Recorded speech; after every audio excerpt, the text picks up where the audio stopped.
Today we are discussing whether there is a difference between the UK and US paparazzi. So joining me now is former royal correspondent for The Sun and a complete expert on how paparazzi and news reporters operate, the legendary Charles Rae. Charles, thank you so much for joining me this afternoon. And what do you make, as an expert in this field, someone that's worked covering the royals for many, many years, what do you make of what you've seen this week? Well, I have to say, first of all, that Meghan and Harry have now become the most ludicrous pair in the world, to be perfectly honest, with this fantastic claim of this near catastrophic car crash. Nothing catastrophic. One of the things you need to know is that the average speed in Manhattan is 4.7 miles per hour. You cannot travel any faster in Manhattan. But there is no doubt that there were paparazzi following the couple. And clearly we saw, if you looked at social media, we saw paparazzi around the taxi for some bizarre reason they had got out of their blacked out SUV to get into the taxi to be driven by Sunny Singh, who must now become the most famous taxi driver, not only in New York, but the world. So you've got this paparazzi, they were taking pictures. What I don't understand really is that the couple had, if you like, been at an event earlier on. There were legitimate photographs taken of them arriving and of them leaving. Now, the value of the photographs from the back of the taxi, you know, Dawn, you're a former editor as well. If you've got official photographs that showed the couple, she looked lovely, she was wearing a fantastic dress and everything else.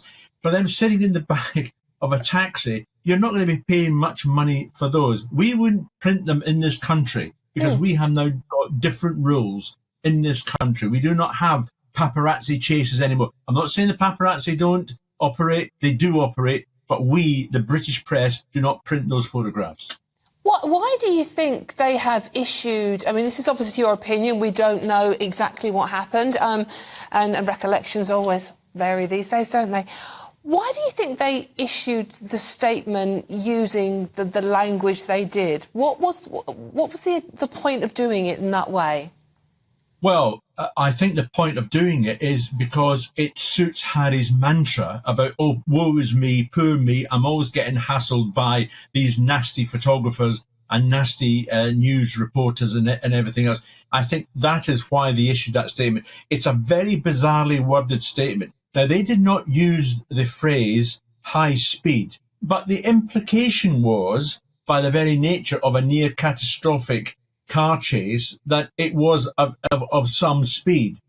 And if you look at all the analysis, as I have over the last few days, of them, for some reason, driving around in their SUV for an hour and a quarter with paparazzi behind them. But let's not forget, there was also NYPD cars there as well. They then go to the police station, the 19th Precinct Police Station, and then their bodyguard comes out and gets the taxi driver to slow down and asks him if he wants to have a fare. And he then drives around for about 10 to 15 minutes and goes back to the police station. Now, bizarrely, the couple were actually staying 2 blocks away from that very police station. So why on earth he didn't go there in the first place? I know they've come out and said it's because they didn't want to intrude on their friend's security. Well, you know, they certainly have intruded on someone's security at this stage. And, you know, they gave old Sonny, the taxi driver, $50 for a $17 10-minute taxi drive. He must be thinking it's marvellous. And you can imagine now tourists will be hunting for this taxi driver because they want to sit in that cab and pay him more money just to drive around. Now, obviously, Charlie, you know, the old chestnut of people being sceptical about what Harry and Meghan have described as this near catastrophic chase has reared the old chestnut of, you know, well, it's Harry and Meghan, you're never going to like them, you're never going to believe anything they say because you're racists. What's your reaction to that?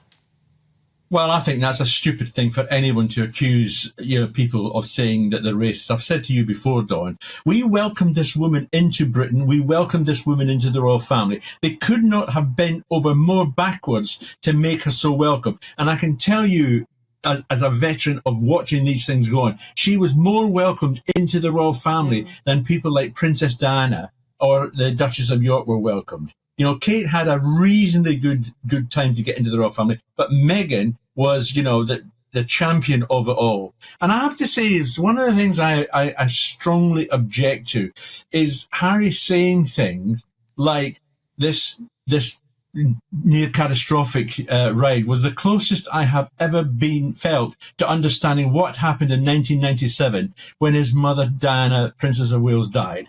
Well, Harry, let me remind you, unfortunately, when she died, she was driven through that tunnel at speed by a drunken driver. Yes, paparazzi were behind them, but they weren't chasing her, they were following her in a tunnel. Indeed, yeah.